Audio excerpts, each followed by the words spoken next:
Right, hello there. I've just got back from a trip. I went to see Marilyn Manson. There are some clips on another video, but as I can't really do anything with that, I've decided that I'll just do the clips and not worry about it. Anyway, um, as I'm here on this trip, I had to basically transport a load of crap from A to B. So I thought, it's probably the last journey I'll do on my trailer. I'll show you the bits and pieces of my trailer, and as well as what I think I'm going to do in the future as soon as I get the it into motion. So anyway, there's the trailer. It's basically what you're looking at. It's pretty simple. And say hello to Cat. Cat, you've got no balls. Anyway, it's pretty simple as soon as the cat leaves me alone. What it is this is actually a steel frame that goes all the way around there, and I've got some legs that I've got on bungee cords on there. Now this trailer is about 5 years old, and it's done quite a few hundred miles, so you can see it started wear and tears got in there and needs redoing. So anyway, just a quick tour. We'll start at the front. You see I'm halfway through painting my bike and it needs a respray. It's the last bit, this bit. Once that's done, the bike's repainted. So anyway, I've got the electrics plugged into the back. It's just a simple wire plug it's got in there. We take that out. I picked this up at a trailer place, just about to blooming rain, and it's just basically a simple block, all wired in, and it's got the usual, it's got the normal connectors. Anyway, I usually store that. And now I've shown you the hitch before. Now the way the hitch works is I've got this prong here that slides into here. These are basically handlebar and main stem, and in that I've got the handlebar from bicycle pin that goes down the centre and uses it to grip on there. That's just a secondary. The main two are these two bolts, which is basically bolt, nut, and then it goes into here. So, and what I've done is I drilled a hole through, got it in position, drilled a hole through, then tapped it, bolted it down, put a nut in it, put the bolt down, just tacked it into place, then pulled that, unscrewed it, welded it in, and then bolted it down again, and that bolts straight down to about there, and there's a bottom bolt there. So either one of these bolts can fail, but not both. The UJ itself is handmade. I made that myself. Pretty simple job actually, and it works a treat. All you got to do is make sure that these 2 points are centered, and it does work. And you've got a bar there and a bar across there. Then you just make this central bit.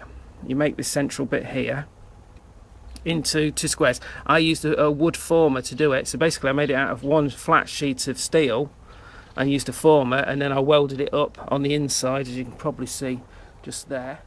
I drilled some holes straight through, put the bracer in, then bolted it all in position, then welded it up, and it works a treat. It really does work really well. It's currently raining.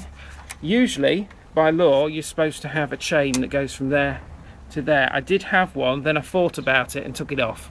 Going to the front, all this is fiberglass and wood. The lid is wood. We can open that up, and it's just started to rain. It's been like this for a couple of days. These are just bog standard locker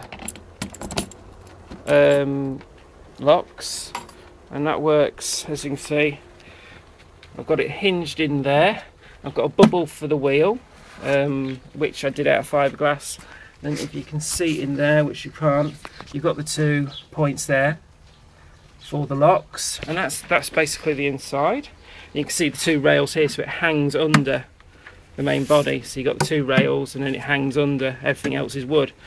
Right, and as we go to the back, as we go into the top, the lid is one of the things that I really need to redo, because it does let in water, because it's warped. So that's one of the main reasons I'm redoing it. But coming around the back, you've got the handles, which are just bog standard kitchen handles, bolted through, and I use them for putting extra luggage on the top. Then you've got You bolt at the top. I've got two box sections through there welded in, and I've got this in here, and that's bolted very, very tightly to, I don't know if you can see this, to what is effectively in there. Effectively, that's a moped front end that's got 3 bolt points through it. It's pretty heavy. Well, I say heavy, it's pretty good metal in there. It's very, very strong, and it goes down the leg to this main suspension unit and swing arm to a single-sided wheel, which has got a moped wheel on it, and it's just an ordinary moped front end that I chopped a lot of the metal from the top off, then just bolted it straight in to where the mud guard usually bolts in. Then the electrics themselves would come out. Basically, you've got your 2 main lights there, your indicators, and they work a treat. And then here I've got a unit that I made out of an R1. Basically, I took an indicator from an old bike I had. I can't remember what it was. It might have been my CG. And then I married it up using fiberglassing technique to an R1 rear indicator. Took the gubbins out, rewired it, and yep, I got brake light and stop light on that. And then you've got the number plate as well. But that is effectively my trailer. So I hope that was a good enough foot tour for you. It's pretty bog standard for most trailers I've seen out there. I took it from various different ideas and sites. I am going to redo it, and what I'm going to do is in the next video I'll tell you what I'm actually going to do to rejig it all as such. So, next video.